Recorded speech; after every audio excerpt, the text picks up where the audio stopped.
I want to bang a gavel. Not horribly effective.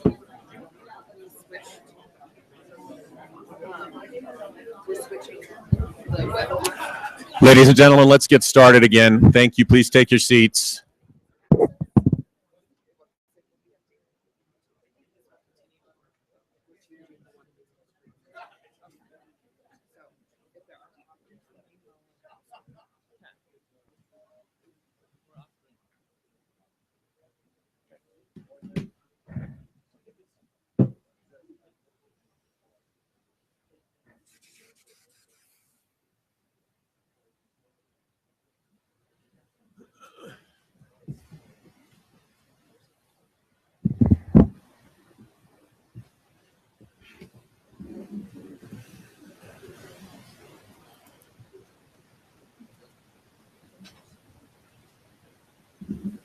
All right. Appreciate it. Apparently, at least one of us needed more than a 10-minute break. I want to before we get on to the next substantive subject, which is the consultation process itself. I do want to talk a little bit about the procedures from this point forward, and make sure that everybody understands kind of the opportunities to participate in different ways and so forth. So you're gonna have to remind me the party status deadline, Monday the 19th. So for these rulemakings, we have a designation known as party status. You are a party to the rulemaking. All that is required to be a party to this rulemaking is that you fill out a form, and we have forms on the back table, one-page form. Fill that out and email it to us. Is the email address on the form?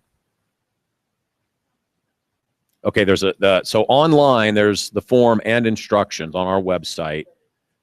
There will be this afternoon, and the instructions will tell you what email to send that to. So we're trying to make it very simple. Is all I'm trying to say, and I'm not doing a very good job. It's simple to be a party. If you want to be a party, then you have the right to submit a pre-hearing statement. Your pre-hearing statement can contain suggestions, proposed alternative rules. You can put what you want in your pre-hearing statement. If you want to make suggestions about alternative proposals for rules or how to change the rules or what have you, being a party is probably the best way to do it. You don't have to do that. You can come to our hearing in November and you can speak to the commission as a member of the public. We call that a 510 statement because that's the rule in our rules that gives you that opportunity. You can submit a written 510 statement, or again, you can talk to the commission. It's a more informal process. You don't have to file that piece of paper, et cetera, et cetera. So I just want you all to understand that you have that opportunity to comment further on these rules in writing, to make suggestions about the rules, and to submit alternative rules. Are there any questions about that? So let me just say to those of you that are here from Wadley Farms, as an example, if you all want to have the Wadley Farms Concerned Citizens, I know you have a citizens group, and it's a very long acronym. If you want to be a party, represented as the Wadley Farms Citizen Group, file that piece of paper and file what you want to file as far as suggestions and comments on the rules. Okay. I also want to talk a little bit about what we call a statement of basis and purpose. So when we do a rulemaking under the Administrative Procedures Act, we are required to have a statement of basis and purpose, which sets forth the statutory authority for the rulemaking and sets forth, to some extent, our thinking and how we got to where we are with these rules. It's also a place where we have historically done a little bit of explaining about things. So the conversation today about, if the number turns out to be 90,000 and that's 8 wells, and operators are going to propose 6 wells and then come back in later and propose 6 more to avoid the large facility designation, we can kind of address that in the statement of basis and purpose to some extent and say, look, that's not the purpose here, not the intent, and if we see that happening, we'll figure out how to address it.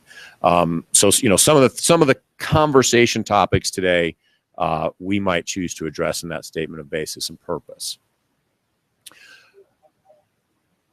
Are there any specific metrics other than the two that we've proposed that somebody wants to raise, either because they feel strongly that it's a good and the right metric they'd like us to consider, they'd like us to respond to why we did not consider? I just want to narrow focus here for a second.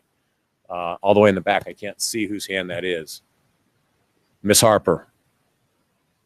Narrow question here.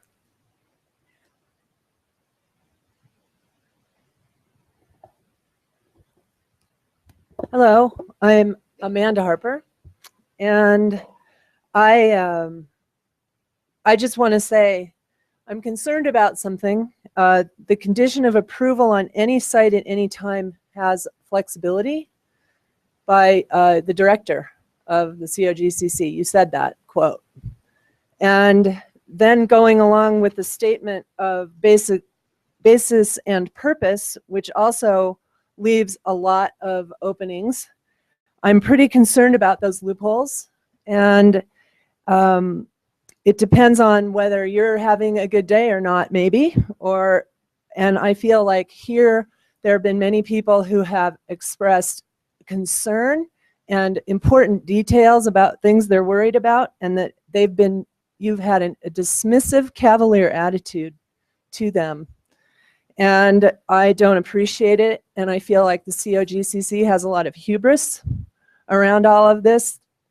And what I think we need are tight, clear boundaries around what this oil and gas industry is allowed to do in this state. And I think along with that, we should have 40,000 metric feet instead of 90,000 metric feet. And it should be never any more than that total on the site if it's going to be considered a large volume site.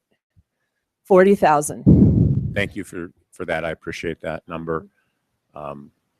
Any other specific, Mr. Busher? Thank you, Matt. And I'm going to break one of my rules. I intended to reserve comments to the end because I have some pride of authorship in the language. The metric that in the proposed rules is 90,000 feet or 40,000 barrels. I did have, when I worked on that language, and I think you and I talked about it, something that was perhaps a bit more variable and perhaps a bit more flexible. And I would be interested in a discussion about a matrix that includes multiple factors, number of linear feet drilled, number of barrels of storage, number of days of proposed drilling, and some analysis of setbacks included in that, especially when you are talking about schools, which the task force did have some discussion about. And I think that it may be useful to develop a matrix which is not quite as check the box as this is. Now, that is not to say that I think that this is a bad proposal. I just simply think that it might not take into account all of the things that good public policy would consider. Thank you. Thank you, Bernie. I appreciate it. We'll talk about the drilling duration when we get to the mitigation measures. We do think that that's a very important element to consider, and in many ways, because we felt constrained on the setback side, it's with the duration that we felt we could have some influence there. On the setbacks too, you know, we're, again, by definition, in our opinion, all of this is things that are going to be within 1,000 feet. So there didn't seem to us to be a great deal of variability available to us. You know, if you're 500 feet, we probably would, when we got down to site-specific conditions of approval, do something different if you're 500 feet than if you're 995 feet. But not a lot. There was actually, I thought, one of the Windsor group put forward a very interesting and thoughtful matrix, but we couldn't quite reconcile that with the urban mitigation area limitation on that. But I appreciate those thoughts, and we can look further at those. Before I go to the next question, I want to just let everybody know that there are 2 additional members of the task force now in the audience. Bruce Rao here on the front row. Raise your hand, Bruce. Bruce was on the task force, and Perry Pierce is way in the back corner there. So I just want everybody to know that they're here as well, and I appreciate that. Specific questions on specific aspects of large facility. I don't know, Nancy. I can't see who you're pointing to. Mr. Sura. All right, Matt Sura. Thanks, Matt Sura with Boulder County. This is more of an engineering question, and I saw Stuart Ellsworth here earlier, and maybe we can defer this if nobody has an immediate answer, but we've got a 4,000 barrel capacity threshold that is being proposed. How flexible is that for operators in choosing what kind of capacity they want to have on site? That is to say, if an operator wants to come under that threshold, having fewer tanks, but have those tanks emptied more often, you could be creating a worse problem for that neighborhood than, you know, if you didn't have that as a metric at all. You want to help me with that?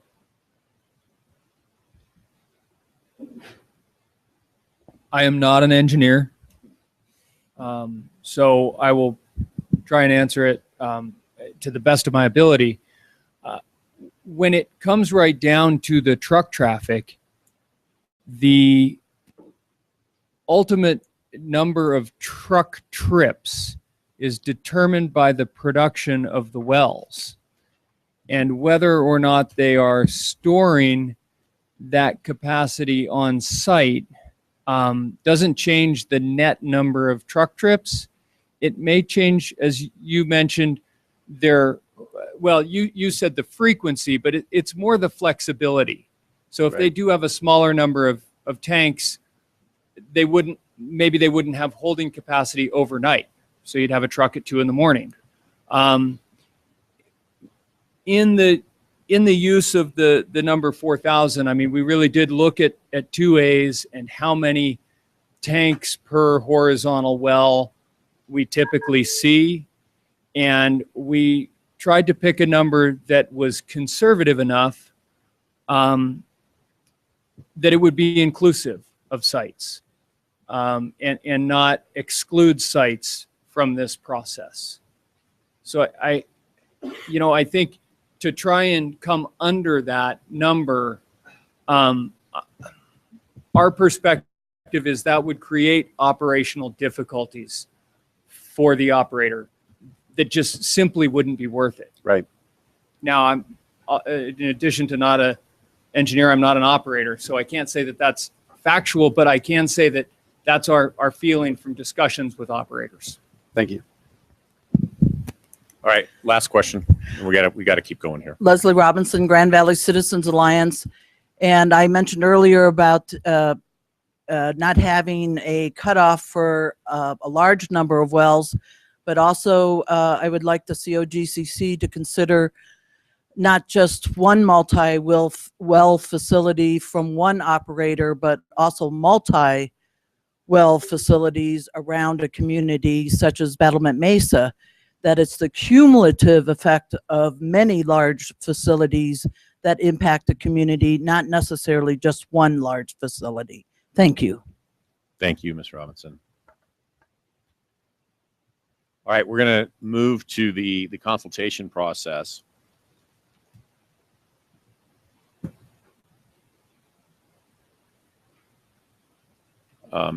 So here, language from recommendation 17. talking about the first part of the recommendation.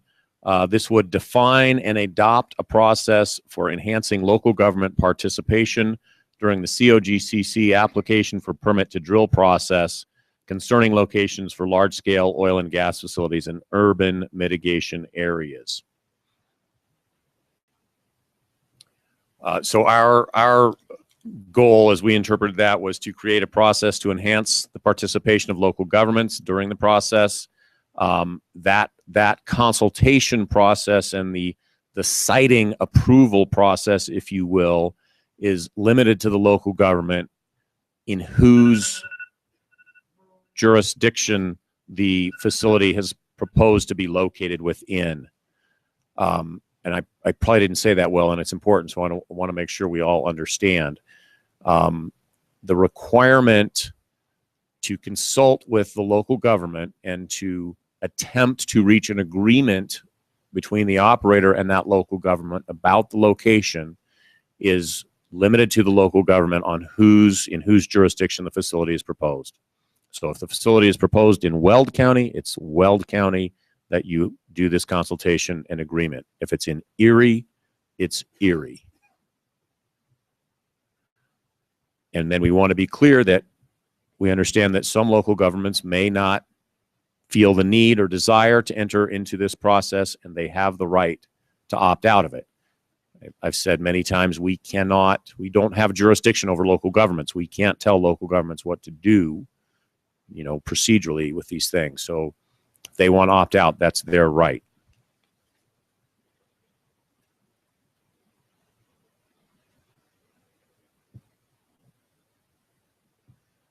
So we wrote this into the rules as 4 separate parts. A notification part, a consultation part, a mediation part, and then for the operator to initiate the COGCC permitting process. So one of the things that I think is significant with this process as we've envisioned it is that it occurs prior to the operator submitting a Form 2A permit to us. So the intent, I think, of the drafters of 17 and the task force members of 17 was to engage with the local government, between the local government and the operator earlier in this process, before they have our permit. I think the concern has been historically, operators come, get a permit, go to the local government and try to maybe use that as leverage. Hey, we have the state permit, so you have to give us your permit, whatever that is. That's not what we want. We want, as I alluded to Wadley Farms earlier, we want operators to engage with local governments. Often we're told that they are. Maybe they are, but nonetheless, the task force gave us a recommendation to create a formal process to require that happen under these circumstances, and that's what we're attempting to do here. So we're gonna walk through that process as we've proposed it. Starting with the notification process, the local government that is in red font is actually my proposed addition to the title of this 306B4. That's not what was in the draft rule. The 2 words local government were not there. I just, my own opinion, it made it a little bit clearer who's getting notified and who's being consulted with. So hopefully not a dramatic change from anybody's point of view, but I did want to call that out. I've put in bold green letters there the 90 days prior to submitting. That's staff's recommendation. I've certainly seen recommendations or asks from local government community that be a little bit longer, 120 days.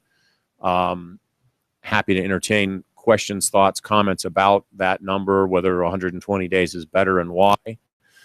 The truth is, from my own opinion, and we'll get to this in a second, some local governments are going to ask operators to engage in a process that's going to last a heck of a lot longer than 90 days. If the local government that you're dealing with wants you, operator, to obtain from them whatever local land use approval process and permit they have, it's not going to happen in 90 days. So you might want to operator start earlier, right? This is the minimum. minimum 90 days. If you're in, well, maybe I shouldn't call anybody out. Most local governments are going to take longer than 90 days to get you through a conditional use process, right? So that's going to be kind of on the operators to figure out how far in advance they actually want to start this process. What we've said here is a minimum. The next thing I think is important for us to talk about is the language that's underlined before an operator has a final contract with a surface owner. This was, in my opinion, a very important part of the task force recommendation. Again, what we certainly experience at COGCC and what local governments tell us they experience is operators go with an executed surface use agreement and say, well, this is the only place it can be. Right. We want to try to change that process. We want operators for you to engage with the local government before you've got the signed agreement. And I know you have some signed agreements now, and we understand that issue.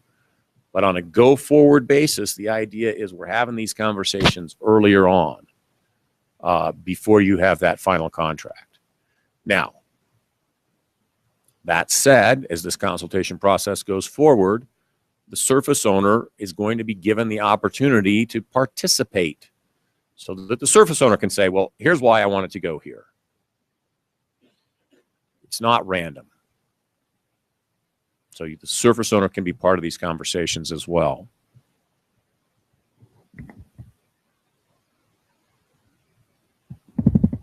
So here's what we think should go into this notice at least 90 days before you submit, before an operator submits a Form 2A to us.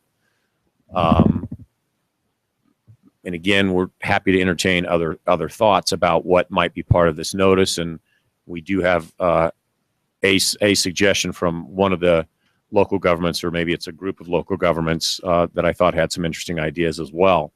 So a description and depiction of the proposed location and the planned facility, the offer to consult with the local government, with land use authority over the proposed location, to seek agreement regarding siting the large UMA facility, considering alternative locations and potential best management practices. One thing we need to know as we go through this process, probably from local governments, is that the right way to identify this local government? Is it the local government with land use authority? Is that the right way? Does everybody understand what that means? We think so, and we've seen that language from some of the local governments, so we hope that that's a good indicator. But if there's a more specific and precise way to define that, we are certainly interested. Obviously, the rule requires some consideration of alternative locations, and we've got the best management practices built into the rule. But I think the key language is to seek agreement. That's what we're trying to facilitate. We've put little I, what do we call that? Romanette? Little I, tiny I in green, because this is a place where, quite candidly, I think we have maybe strayed a little bit outside the lines of the task force recommendation. But we've done so after hearing from many local governments and citizens that certainly while the location could be proposed in one county or municipality, it is entirely possible that there are citizens living in an adjoining municipality or county who are within close proximity to that facility and who have the potential to be affected by that facility. Wadley Farms, you might be familiar with that circumstance.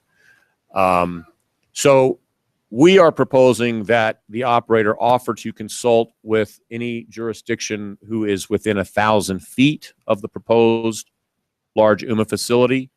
That consultation will be more limited in scope than this agreement that you're seeking with the local government with land use authority. But we want it to be a meaningful opportunity for that adjoining local government to represent the concerns of its citizens, whether that's traffic or emissions or noise or light or dust or whatever it is, that they be given the opportunity to meet with the operator, to meet with COGCC, make suggestions or recommendations on mitigation measures, Or perhaps they have suggestions for alternative locations, but they would not be given the right to veto the location, and they would not be given the right to compel a hearing in front of the commission on that location. Those rights are limited to the local government where the site is being proposed. Whether 1,000 feet is the right number, I can't say. That's what we proposed. We expect that there will be further conversation about that number, as we go through this process and perhaps in front of the commission.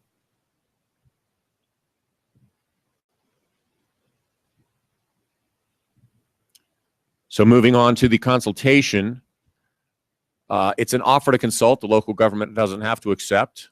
If the local government does accept, then the operator must engage in the consultation. We've stated in the rules the operator shall consult in good faith. Again, I've seen some other language that might be worth considering there. The point is, this needs to be more than a check-the-box exercise. That consultation, again, concerns the siting best management practices. And this is where we've said the surface owner's siting requests and concerns will be considered as part of the consultation. Little I, this is an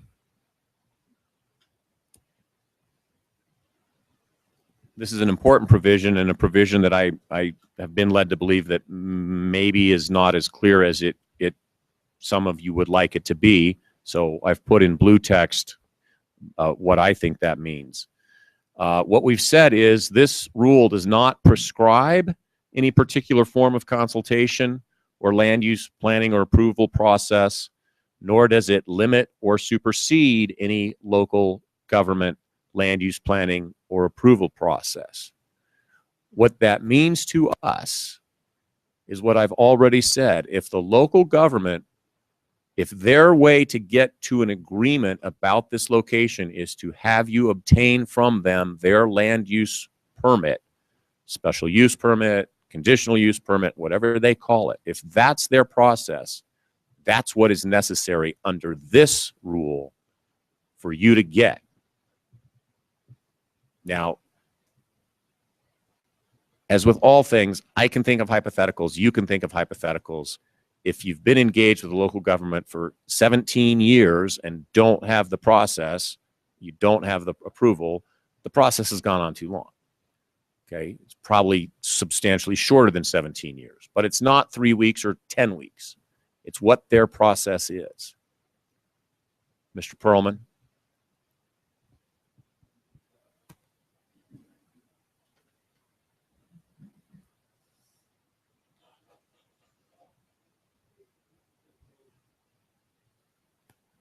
With Boulder County, I think if you could have the note in blue, I guess, be the second sentence of little I, it would make us feel a lot better. And so if you can say that that will happen in the rule, that would be a great bit of progress.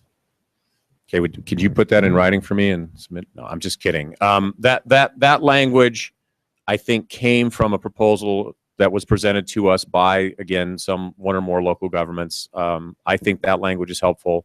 I will absolutely consider putting it in the rule.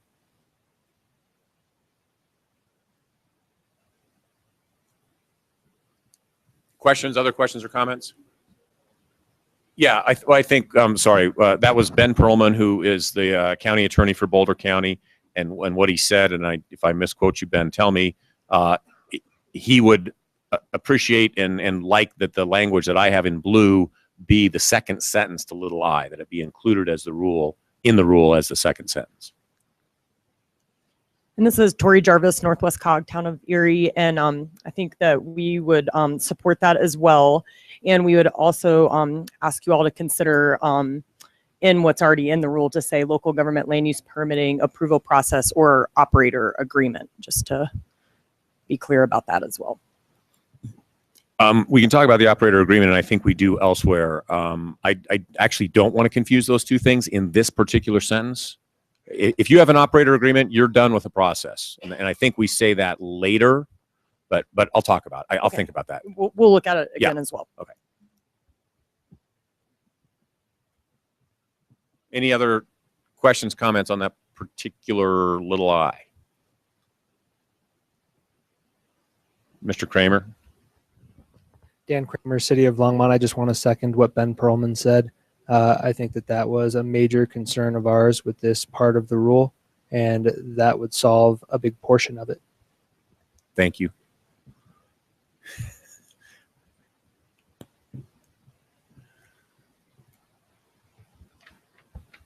Apologies, this is Tori Jarvis again. I forgot my second point on that, which is that this, we'll call it a savings clause. This clause is referring to all of 306B4, but it's under section B of that. And so when we were reviewing it, we thought that perhaps it might be good to consider putting that at the end of the whole B4 section as like an additional F letter or something like that. But we'll look at something in writing to make that a little clearer as well. Fair enough.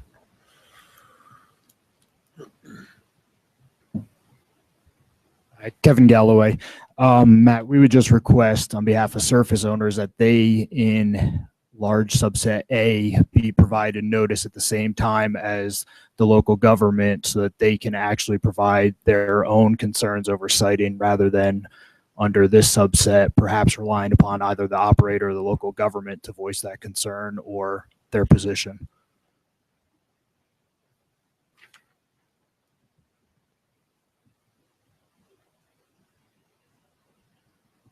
Kevin, so the ask is that the operator provide notice to the surface owner.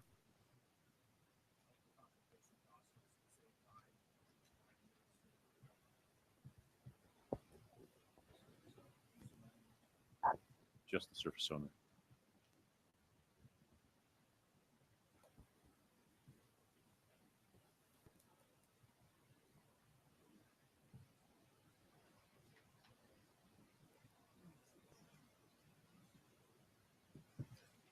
Thanks. We'll look at that. I think that is probably important to have in there in some way. Ms. Jost. All right. Hi. I can't see all the way in the back. Maria Orms. So on the 90 days, no less than 90 days, that doesn't give the county or the city a lot of time to set up a meeting with presentations from maybe the operator for local input. I think 90 days, you have to decide, who's going to be, who's within the area, where you're going to have it, how many people you might have, and set it up. I think 90 days is a little bit short for something like that. And when we're talking about an urban mitigation area, there could be a lot of discussion that needs to happen. So I think the 90 days is a little bit short. And then the 1,000 feet, that's such an arbitrary number. I would think that, what if there's a pipeline that needs to go in? And for example, at Wadley Farms, we've got a little pocket of unincorporated Adams County being surrounded entirely by the city of Thornton, and schools from the city of Thornton, right-of-ways from the city of Thornton, commercial development, and residential neighborhoods. The city of Thornton would never be included in that, even though to get a pipeline in there, they would need to be included. So I think just setting a distance limitation is not including all the right parties. I think each site would require a different assessment, and I don't know if you want to list maybe the local land use authority and other parties that might be involved in the construction of this site, something like that, to include them. Thank you. So when you say the 1,000 feet, which 1,000 feet are you referring to? Are you referring to the adjacent jurisdiction notification? I think both, right? Because if you have the one where to meet with the local governments that exercise land use authority within 1,000 feet, well, if you look at Wadley Farms, that's going to be just Adams County, but the city of Thornton is entirely surrounding that neighborhood a little over 1,000 feet away, with controlling all the traffic in the area, any pipelines that are being constructed, any emergency responses to the area. anything like that. It would include the city of Thornton, but this right here would exclude them from being included in that. So again, that's the reason that number is in bold letters, and exactly what I said at the beginning, that maybe that number needs to be different, and appreciate your thoughts on that. Look forward to comments and thoughts from others. That may be something that gets all the way in front of the commission for them to decide what the right number is. We certainly considered different numbers besides 1,000 feet. That said, in the meetings that we've held with local governments, we hear quite often that the local governments have good arrangements among themselves to coordinate with each other when this type of facility is proposed. So that while this is in Adams County, I know Thornton's involved because I spoke to the Thornton City Council already about this location. So how that, okay, could we not interrupt each other? Okay, so I have spoken to the City of Thornton City Council about Wadley Farms, about the location. So maybe we're quibbling about what it means to be involved. They certainly know about the facility. We've got several. Mr. Searle is next. Okay. Yep. Thanks, Director Lepore. As a hypothetical, if operator starts engaging with a local government, but then 90 days into that engagement does submit the Form 2A, how is that Form 2A treated? It certainly is complete, but is it evaluated at that point? And how far into the process do you all get as a staff in treating that as a completed application pending the approval of the local government? All right, I'm sorry, Matt. I think I must have missed a part of the premise of your question. So the operator submits? The operator is engaged with the local government going through an approval process, but 90 days into that engagement submits a Form 2A. Without having an agreement with the operator? Exactly. Yeah, I think that's spelled out very clearly in the rules that we've already proposed. It would be rejected as incomplete. Rejected and not. The Form 2A submitted to us without some indication from the operator that it either had the agreement, okay, that the local government had waived, that the local government had failed to respond, or that they had been all the way through the process, including the mediation. The operator has to certify to one of those outcomes. Otherwise, we reject the Form 2A as incomplete. It gets nowhere in our system. And then if you could just tell me how the 150-day deadline that's put later in the regulations applies to that as well. Would they be able to just state that in our estimation, we're not going to get there, and therefore we're going to go before the commission and ask for this to be approved at that point? All right, so you're getting way ahead of us, but right. But I think it's related in the 100. of this. Go ahead. Finish. Nope. I would tell you that in my mind, the 150 days is separate from this entire process. So this process has to get to one of four, as I see it, outcomes or resolutions. When it gets there, the operator submits their Form 2A to us and we evaluate it. Under our current rules, if we have not approved or denied or acted on that application within 75 days, that triggers the operator's right to take it to commission hearing. Because of the complexity of these and our experience with dealing with these, especially in the urban mitigation areas, we know that it often takes us longer. It takes us longer as we do alternative location analyses and so forth. So we've just given ourselves more time in that 150 days to do the permit analysis that we do. It really, in my opinion, in my mind, it's separate from the process with the local government. So to get back to your hypothetical, if the operator comes to us and say, hey, I filed it 91 days ago, here's my Form 2A, we're going to say, hey, how's it going?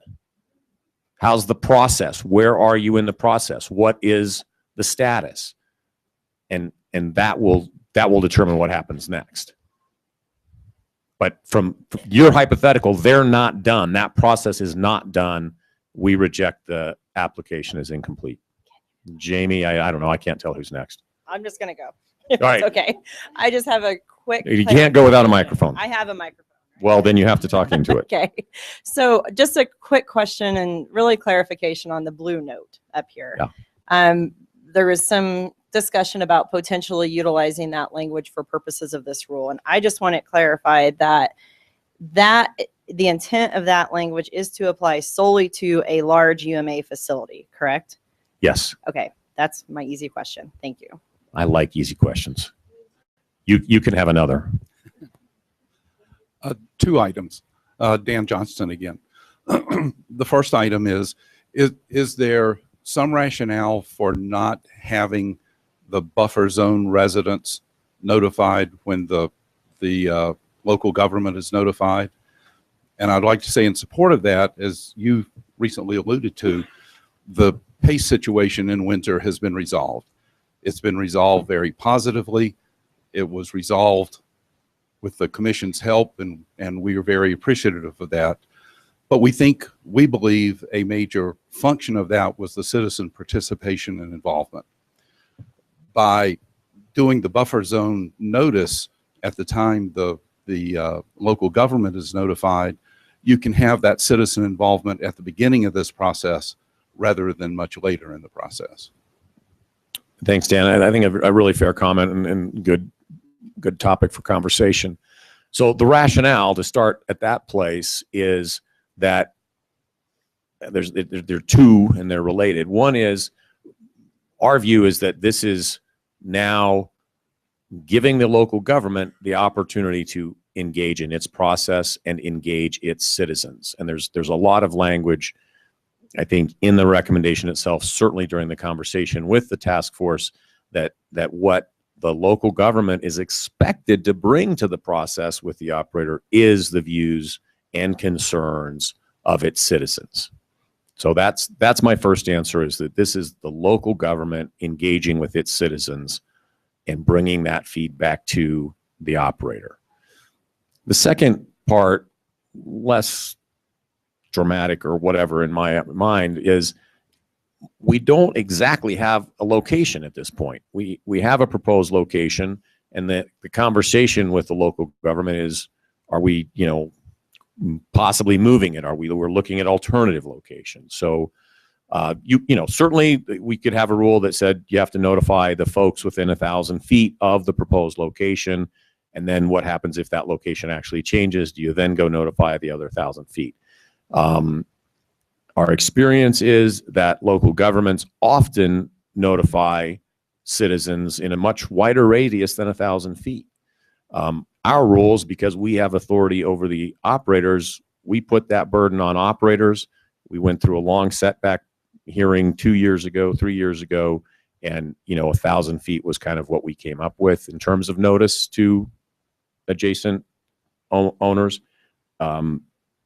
Is that the perfect number? I don't know, but that's the number that we have, the number that we would probably stick with. And local governments are, we know in some cases, notifying people out to a half a mile, maybe beyond that, I'm not sure. I know half a mile, and we would leave that process in place. That's what we've contemplated, is that we leave that process in place. Follow up to that. I think you saw in your scoping meetings that there's a wide range of involvement and approach across local governments. Some who might want to notify citizens, some who might not want to notify citizens. For some, it may just be an unnecessary expense or too much trouble. In those situations, the citizens don't have any other way to get notified unless it's in the rule that the citizens do get notified. So just to follow up as a comment on that. Appreciate that. A second issue, does this rule adequately anticipate cooperation, notification, discussion, whatever is needed when the alternate location is outside the jurisdiction of the original contemplated site? As we know, a lot of well pads are now being proposed on periphery of municipalities, or, as you suggested earlier, on the border of a county line. if the proposed site by the government, well, if the government with land use authority proposes an alternate site not in its jurisdiction, does this rule adequately contemplate bringing in the relevant local government? It's so hard for me not to name names right now. Okay, so I probably, the short answer is no, we didn't contemplate that question. All right. I would think that what would have to happen in that circumstance is you get a start over, but I'll think through that a little bit. Before that happens, I would want to talk to the local jurisdiction about the severance tax that they were handing to that adjacent jurisdiction, but that's a separate conversation. Mr. Wanstolen. Actually, that would be the ad valorem tax. Yeah, thanks. Ken wants You're absolutely right. Bill Barrett. So I just want to point out that your act requires you to have a timely and efficient permitting process, and that statutory directive was incorporated expressly in subsection 7 of recommendation 17, which reads unequivocally, in no case will the hearing on the OGLA be greater than 90 days from the first meeting with the local government. And the first sentence begins, if the parties are unable to reach agreement. So I heard you say, if you're unable to reach agreement and you come and put the 2A in front of us, we're going to tell you to go away. This says unequivocally, if you don't reach agreement, you get to push your process forward independently of the local land use process, and it goes to a hearing, and that hearing has to be within 90 days of the first meeting. So you need to take that carefully into account when you put this process together. I don't see that incorporated in here now. Yeah, I appreciate it. I'll respond to a few of the parts of that. The 90 days that is in the recommendation, I said to the drafters of this, and I think I said publicly at the task force, 90 days is never going to happen. It is not possible. Our system won't do this in 90 days. Never mind the whole consultation with local governments that we're trying to set up here. So yes, you in one sense, you are absolutely correct. We are straying outside the lines of the 90 days. And I've known that we would do that from the time that the vote was taken. Second, on the whether there's an agreement or not, what we're saying is you need to go through the process with the local government before you decide whether there's an agreement or not. In other words, you can't come to us halfway through and say, we don't like the way it's going. This is taking too long. We're getting hung up, and say, so now we're going to file a Form 2A. I think that would be a huge shift in policy, that essentially you're making the commission permit contingent on going through the land use process at the local level. I mean, up until now, and that was specifically put forward by Mr. Robbins and others at the task force and rejected. So I think you're going well beyond recommendation 17, because up until now, you can take your risk with the local government if you don't get their permit. And operators obviously need to get their permits, but you can get the state permit in hand. And once you have the state permit in hand, you do have a hammer, a litigation hammer if you need it. And what you're suggesting is you want to take that away. That is way beyond 17. Yeah, I disagree with your characterization that we're taking it away. We're changing the timing of it. Yeah, Kirby Wynn, Garfield County. So on the 90 days, I mean, this whole thing's set up, and it seems appropriate to flop it over to the local government, the operator, to have a consultation process. All of it, as written in here, is driven by, you say, like in blue, the operator is required to follow the time frames and the processes of the local jurisdiction. Great. So the 90 days doesn't really have any meaning. A local government responds to what's thrown on their desk the day it's thrown on their desk. And so the operator says, hey, we intend to apply with the Oil and Gas Commission. That 90 days doesn't do anything for local government, because then we're in control of the time frame anyway. So you can play with that number, but we don't really see how that helps. Can I stop you there? Are you? Yep. Because you sound like you're going to go to another question. Yep.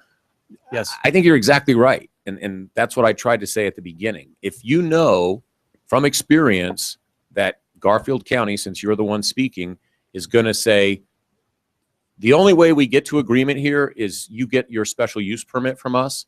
If the operator knows that, they ought to do this a lot longer ahead of time than 90 days. And I think that gets to Ken's point too. There's nothing stopping you as an operator from going to the local government however long you need to before you submit your Form 2A to us. But yes, Ken is right in a sense that we are saying for a large facility in an urban mitigation area, you don't have to have the special use permit. You have to have gone through the full process in an effort to get it. Right. What we're saying is the obverse of that too is if they intend to send a 2A to the state in 30 days, and that's when they let us know, it doesn't change our process one lick. So that it doesn't matter if it's 1 day or 90 days or 200 days, we still have control of our process. So we don't really need the 90. We don't need 1 day. We don't need 200 days. I'm just saying it because we're in control of our own process, as you recognize. So I don't need further comment. I just want to mention that. But also the 60 days, I don't want to get ahead of you because you're not there quite yet. Yeah, so can I stop? Because I want to respond to your comment about 90 days too. Okay. I think, and this is helpful. This is actually the reason we had all the outreach meetings, so we try to understand the whole process better. I don't think every local government has the same process. So I don't think every local government is going to say the only way we get to agreement is through a special use permit. I think it's possible that other jurisdictions will say, we're going to take a close look at this. We're going to see if there's any glaring issues here. And if there's not, we're going to say to you, operator, go forth, go deal with COGCC. As it is now, many local governments want the operator to have the Form 2A before they go through their process. So that's still a possibility in our eyes, and that's why the 90 days is there. So that there is some real meaningful time for the local government to consider it, get input from its citizens, talk to the operator, and then say, yeah, it's good to go from here. Go get your Form 2A, come back and do the special use permit after that. So that's why there's 90 days. And I think there has to be some number there at the outset. So now you want to talk about 60 days. Well, and you'll get to it. Just because we're on it right here, you don't mention the 60 days until you get to the Form 2A process. We're thinking it might make sense to have it right here where in that top paragraph, if the local government with land use authority over proposed accepts an offer to consult within XX days, it should mention it there to put it right up front to be very clear. Otherwise, you have to read backwards and go to the Form 2A process to realize you only have 60 days to respond. I appreciate that very much, and I hope that somebody on my staff got good notes about that because I think it makes a lot of sense. We do. I mean, I think that the local government needs to respond in a certain amount of time, and that's the 60 days, and we'll put it in a place that it makes sense. May I add to that, Tamara, with Garfield County, Kirby's cohort here? I would actually suggest, I guess, on behalf of the operators out there, that actually not be a 60-day, but in fact a 30-day notice or expected response from local government. I think that's pretty standard in land use processes that there is a 30-day notification and expecting a timely response from those constituents or otherwise that are involved. So I guess to add to that again, the suggestion would be that it be a 30-day response required by a local government. I love it when you throw your own under the bus.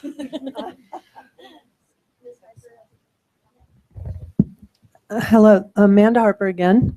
I have 4 little recommendations. The first one is my concern about local governments. And I happen to live in Weld County, and they absolutely do not protect their citizens, though they say they like to do different kinds of conversations that accommodate us. That has not happened at any point. And I wonder why that can't be, that all local governments are required to work with this. The short answer is I have no control over them.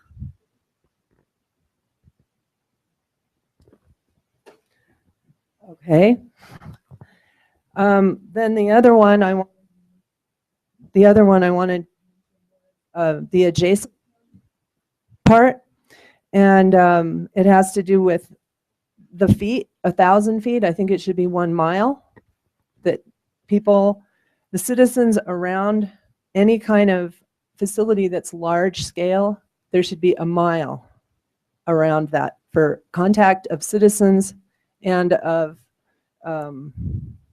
government. That's right. So I'll just say that we considered 1 mile, and I think 1 mile deserves further consideration, at least as to the local jurisdictions. I don't think we are likely to impose on an operator a requirement to notify everyone who lives within 1 mile. It's just a huge number of people. But this is scale. It's huge scale of operation. It's different than having 2 or 3 wells. So why can't there be a change of setback rules and of buffer zones for different, for the adjacent counties and for any citizens living near where one of these might be, where one of these is being proposed?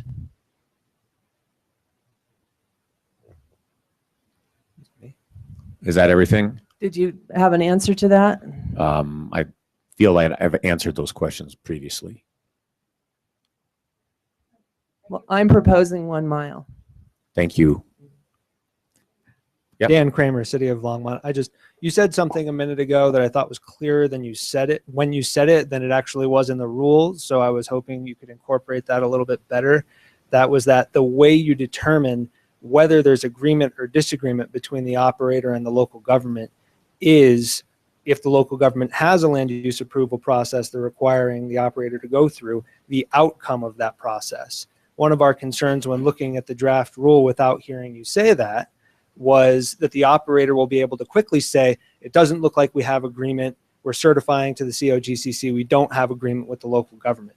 It's important to us to have it a little clearer in the rule that the way you know whether there's agreement or disagreement is to look at the outcome of the process. So that is our intent. I think it's, well, I would welcome language, Dan. That's the best thing I can say. I mean, we've crafted language that says that to us, and I do know that well, we see our rules and we see something different than, you know, Amanda Harper sees when she reads our rules. And we can put some of that in statement of basis and purpose, and that's, if I didn't change the rule, that's what I would probably do, is say something a little bit more clearly like that in a statement of basis and purpose. But you are welcome certainly to offer some language that you think is, you know, specific and clear. Happy to. Eugene May, City of Longmont. I just wanted to explain a little bit more why Longmont would support this type of proposal. I think at the core of the whole task force is trying to address conflicts between state and local. And the key to that, I think, is to get meaningful local participation and understanding citizens' concerns. And you said it yourself, the local government is there to represent the citizens. And I think the best way to do that is to utilize and take advantage of local government land use processes. That's what they're designed to do, is to understand the impacts and get input from the constituents and those affected, and to consolidate that information into our land use approval process. I think that the structure of this is what happened in Longmont, where we were able to work with our local operator before they went to the state to get their state permit, to go through our land use process, to get the local permit, to address siting locations, and then go to the state. I think it's a win-win situation. We have full, meaningful local participation. I think in the process, the local government took a lot of the heat from the citizens, from the constituents, and reached an agreement with the operator, which then was teed up for the COGCC Form 2 permit with agreement from the local government and the operator, and it would make your life a lot easier. I would submit, and that was not in a large UMA facility situation, I would submit that this sort of model could really be applied to a much broader range of permitting actions, whereby you do have meaningful local participation in conjunction with the state permitting process. Thanks. Director Lepore, Stan Dempsey, Colorado Petroleum Association. I guess at the outset, my association's concerned, and as you said, with extending recommendations beyond the scope of the document. And we can talk more about that in general, but specifically the adjoining facility, or adjoining locality, I'm sorry, is of concern. And I see where there could be a conflict between two localities. I understand that the direct jurisdiction is going to have more ability to participate formally in front of the commission, but I could see a situation where a locality could violently disagree with the measures and the best management practices through that process. And there was a task force a couple of years ago that really focused efforts on improving the LGD process. And we congratulate the commission for all of the work it's done to strengthen that program. And it would be our recommendation that you would continue that and to improve the dialogue between the two or three LGDs that exist, that they're doing that work, so that as an operator, we're dealing with one set of facts, one set of issues among those various different jurisdictions, instead of having two or three perhaps to deal with. Thank you. So, Maria, a citizen. So I would agree with the gentleman from Longmont that having the local government involved at the outset and the citizen input at the beginning and having them go through the land use policy is a good practice. One of the concerns one of the comments I get back from my local elected officials is, well, it doesn't matter what we do, they can do whatever they want. And so including the local government land use approval to be required before it's submitted to the state and have that approval there, I think would make them feel like they are involved in it. But if you put a deadline of dates on there, time frame, that if they don't agree to it, they can just submit anyway, that it kind of negates even including the local government. And something that I don't know if it applies to this section, but it's something that I have thought would be a good idea, and I've talked to some members of your staff and my elected officials about it, is when we get presentations from operators and there's all these concerns from citizens, as you know, people who aren't involved daily with the Colorado oil and gas endeavors don't have a lot maybe of the same information that you have, and maybe some concerns are unwarranted and maybe there's ways to mitigate things. But when I judge an operator, I have no basis as a citizen to understand that. When I look on your website, I can look up and see who has violations, but I can't judge if that's a huge violation or not. How come we don't have operator report cards? And how can we not say, oh, this citizen wants to come into an urban area and they have an A+ report card with the COGCC? I know you restructured your violations a year ago from Ms. Pierce here, Prince, and but if someone has a D- rating or an F rating, are we going to want them to go into an urban area and set up a large scale facility? You know, and how do we judge those operators? So I think the local governments being involved in that, they want that information. According to my county commissioners, they would like to know if there's an operator that's a good guy, they said, or a bad guy, to quote my county commissioner. So they want to be involved, and so I agree with Longmont that they need to be involved, but putting a deadline date on there when we don't know what's going to happen, I don't agree with. Thank you. Okay, we need to, so it's 5 till 12, and we have not gotten very far. So promise you we'll be here on Friday. We haven't heard from. Just let me finish talking, please. I want to try to get through this next section. Okay, so I want to try to get through the consultation, the notice, and the other two parts of this. So I've seen, I see a lot of this. So on good faith, Mr. Swain, proceed, and then Jamie, and then we're moving on. Just once.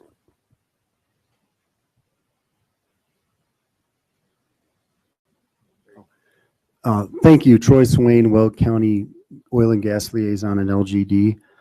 First, I want to say we oppose the rules in their entirety, but I just wanted to strenuously object to including an adjacent local government in this process at all. We have, local governments have the ability and regularly do communicate and coordinate regarding land use planning amongst themselves for all types of land uses.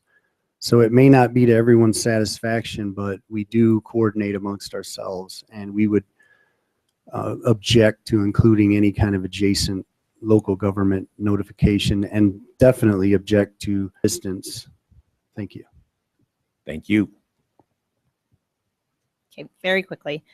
Just point of clarification, in the consultation process, how would the COGCC view when an MOU is in place? Because the MOU is an agreement between the operator and the local government. Would they actually have to initiate that process, or could you just move on to the filing of the Form 2A with the MOU in place? I think the answer is you could move on to the filing of the Form 2A with the MOU. We'd want to see the MOU attached, you know, some way, say, we have an agreement with the operator in the form of an MOU, here it is. Okay. We have an agreement with the operator in the form of a comprehensive drilling plan, here it is. Weld County has waived all consultation forever. We don't have to do it in their county. Here it is. Do my Form 2A. Okay, great. Thank you. And the next, this is just, I think, more of a point with respect to the notice to the adjacent local governments. You know, from the lawyer, one of the lawyers here, it does raise standing issues. And so just be aware that I think that there's going to be a lot of comments that there is standing issues with the, not only the notice with 1,000 feet, but if any of the recommended mitigation measures were put on a permit from a local government that did not have jurisdiction over that site, that could raise some standing issues as well. So just a comment on that. Thank you. All right, so I do have to respond. To me, that is not standings. To me, standing is the right to compel a hearing in front of the commission. I think we've been very clear that that right would not be extended. I don't care who walks up to me and says, here's a good idea for a mitigation measure. If it's a good idea and I like it and I agree with it, I can put it on the permit, and that doesn't give those people standing. Okay, we're going to keep going quickly. I don't know. We'll see how long we can all. Yeah, right. Exactly. How many timeouts do I have?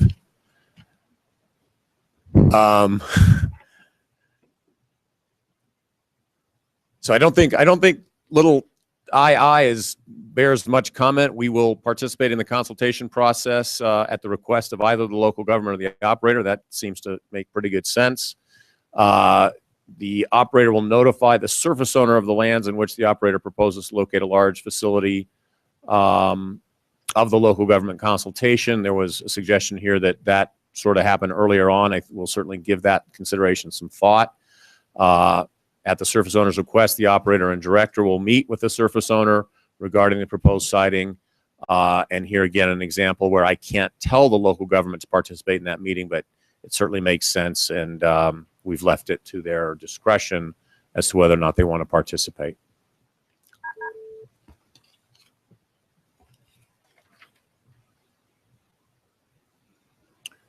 So now we get to sort of the it's not going well part with the consultation between the operator and the local government. And in that case, pursuant to the recommendation, the operator must offer to enter into mediation with the local government. So again, I can't possibly write a rule that anticipates every circumstance where this comes to pass, but it is part of the recommendation. I think it makes sense. It will be for us a trigger to know whether or not you have gotten to one of the outcomes that the rule contemplates. So you're in negotiations with the local government. You operator come to the conclusion you're never going to get to agreement. You offer to mediate. There's timelines set out as to for the mediation, which is 45 days. Again, that was the language of the recommendation, unless both parties agree to extend that time. And if you get to the end of that, you either have an agreement, in which case you can start your Form 2A process, or you don't, in which case you advise us that you've been through that entire process, there is no agreement, and you're therefore submitting your Form 2A. So we would process that Form 2A. We would, with some scrutiny on our part, conclude that you've engaged in this process from beginning to end as we've laid it out, and that says we go forward with the Form 2A. It would also mean that as the director on behalf of the staff, I could not approve that Form 2A. It would have to go in front of the commission for a hearing. So we would evaluate it from the technical aspect on the oil and gas location assessment as we would any other permit. But rather than approve that, we would then tee it up for hearing. At that hearing, the operator would be the applicant. Therefore, they would have the burden of proof of persuading the commission that this location should be approved as submitted, and subject to, we would, I think, in our technical analysis, we would go through and put on the conditions of approval that we felt were appropriate. We talked a fair amount about this process internally, and it's our belief that the commissioners would certainly want to hear, a fully developed location, what it would look like, and what conditions of approval would be the staff would recommend putting on that location. So that's kind of how we envision that process happening. That gets to, I think it was Matt Suro's question about 150 days. Again, that's a different number. The number today is 75 just for these. We'll entertain certainly other options for the length of duration there, but we know from experience 75 days is probably cutting it short for us. Respect Ken Wanstolen's comments about the timely permitting process. That would be the place where we've sought to extend that a little bit. We have said here that we would not be a party to the mediation, but at the request of either the local government or the operator, we would provide technical assistance to the parties or the mediator, sort of to the extent that we have the resources available to do that. Any specific questions about that?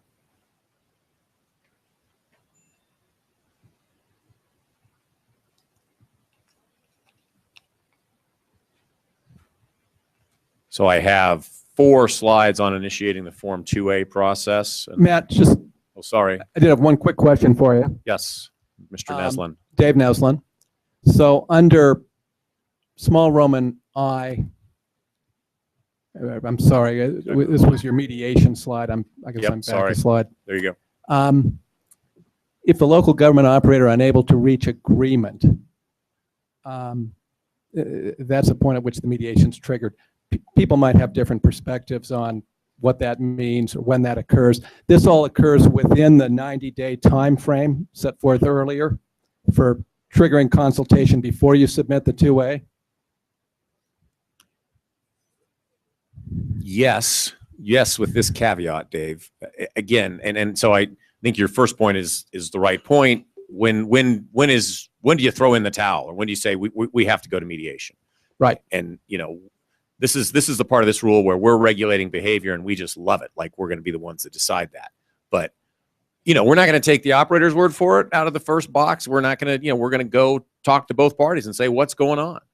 Are you making progress or not? And if both parties say we're getting nowhere, or, we'll have to make some judgment call about that at some point. And unless maybe you guys come to that conclusion, maybe you look at each other and say, we're not getting anywhere. This is not going to happen. Let's go to mediation. And if the parties don't agree that mediation is appropriate at that point, then you all would be involved in approving the progression to mediation? In approving the progression, is that what you said? To mediation, yeah. Yes, we would be involved. Okay. Yeah. Again, and I think the circumstance, I could be wrong, but I think the circumstance where this is most likely to come up is where the local government has said, we will do this on the basis that you will go through the conditional use process with us. And you're many months into the conditional use process and you think they're just stringing you along, and you come to us and say, this is not real. This is not a real deal. We're never going to get a conditional use process out of this, or a permit out of this. Then I don't know. I don't want to be in that position, but I'm going to call the local government and say, what's going on? And do you want to just go to mediation, or do we need to say, you got to stick through the conditional use process? I don't have great answers for that. And one final follow-up question. If the local government is going through its process does this then require mediation as part of that process or the conclusion of that process? To me, the answer to that question is no. And you go through their process, they have a hearing, they give you a permit, or they don't. I don't think it's then go to mediation to try to get the permit. I think at that point you've done the process and you come to us and say, wake up. You know, you've done the process and you didn't get agreement, and here's my Form 2A. There was another question. May I follow up on that? That's actually a great line of question, certainly something that we had concern over too. If I'm hearing you right, are you saying that one, the consultation process is synonymous to a local land use process? And two, that if it's an application for a large scale facility is denied by local government, that then COGCC will step in and help mediate or otherwise process a 2A permit? Okay, so Tamara, I apologize. I got distracted, and it wasn't by the phone, but I'm going to have to ask you to say it again. I'm sorry. I'll ask it in two parts. One is, can you just clarify, is consultation synonymous with going through a local land use process?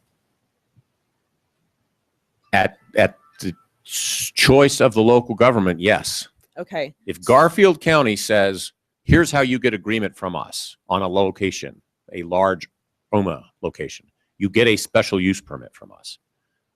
That's the process. Perfect. Great example. So then in the case that Garfield County, again using your example, denies a permit, that operator then would have the option still to come to COGCC and ask for a Form 2A and a hearing associated with that. Yes. Interesting. Thank you.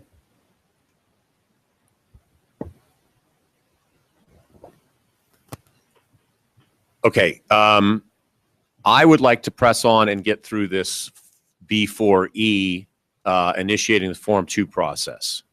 I need a show of hands of how many would make the same choice. Who wants to stick through for another 15 minutes to get through the end of E4? Great, thank you. No whining up here. I know. Well, that's your right.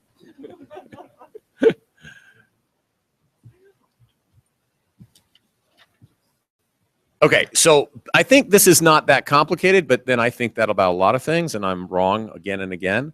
But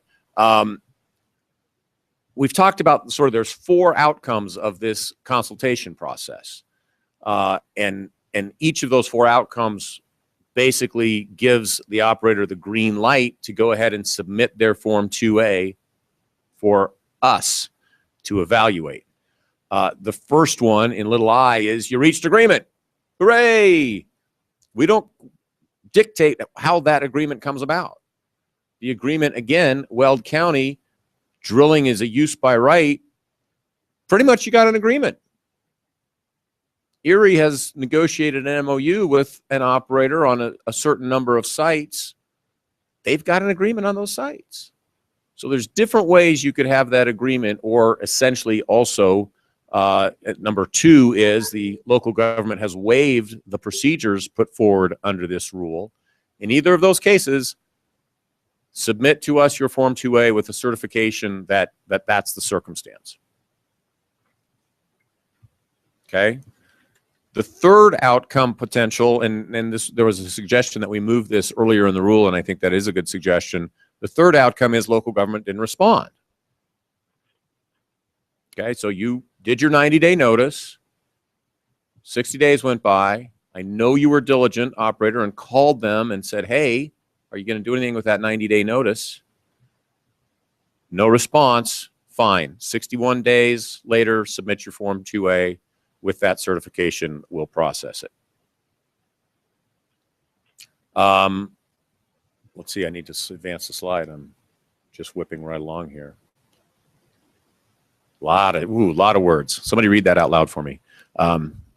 If the local government rejects the offer to mediate, or mediation does not result in an agreement regarding a proposed large UMA facility, the operator may submit its Form 2A to the director with its preferred site. All right. So you've gone through the effort to get the agreement. You've determined you're not going to get an agreement. You've probably talked to us about that, and we've said, yeah, it doesn't look good. Offer to mediate. Local government says, not interested in mediation, thank you. Then you're done. You tell us that. You submit your Form 2A. Alternatively, the local government says, yep, let's go to mediation. You got 45 days. You get to the end of mediation. You either have an agreement, now you submit that you have an agreement, or you don't. And if you don't, you submit, we did the whole process, including mediation. We don't have an agreement. Here's my Form 2A. And as I've already said, in that last circumstance, we will evaluate the Form 2A under our normal process, and then we will set the application for a hearing. The parties to the hearing would be the local government and the operator. The operator would have the burden of proof in front of the commission to say, you should give us our Form 2A here.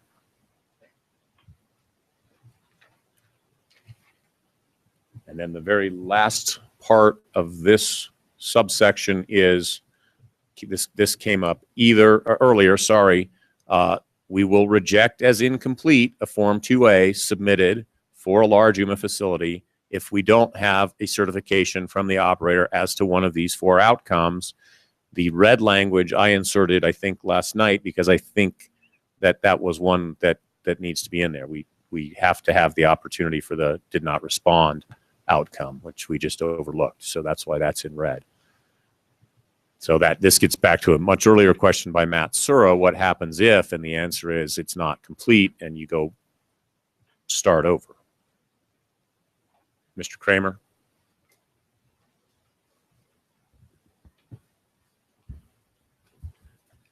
Dan Kramer, City of Longmont. Just wondering about the interplay between Little Roman 4 and Little Roman 5 as it relates to mediation for local governments that have an established land use process. Just want to, and it sort of follows up on some of those other questions from a minute ago.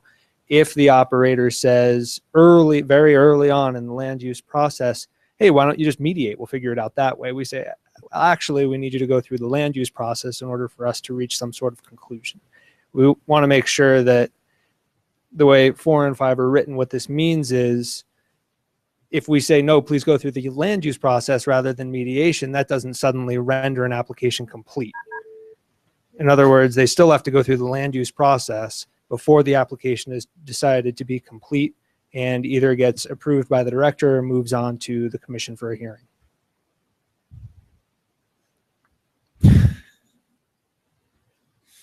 I'm going to try to rephrase your question. If a local government determines that the way that it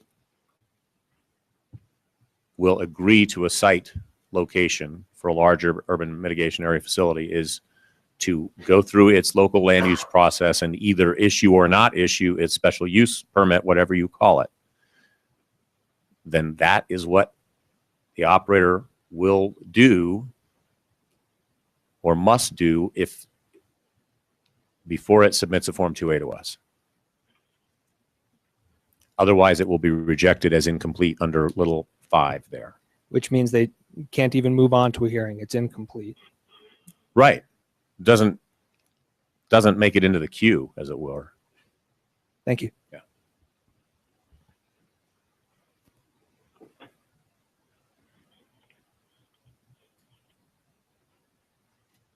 All right. Thank you all again for being here. I appreciate it. I appreciate the thoughts and the questions. We'll see you tomorrow. We'll pick it up right here. It looks pretty much the same tomorrow as it did today as far as how we do this process. See you then.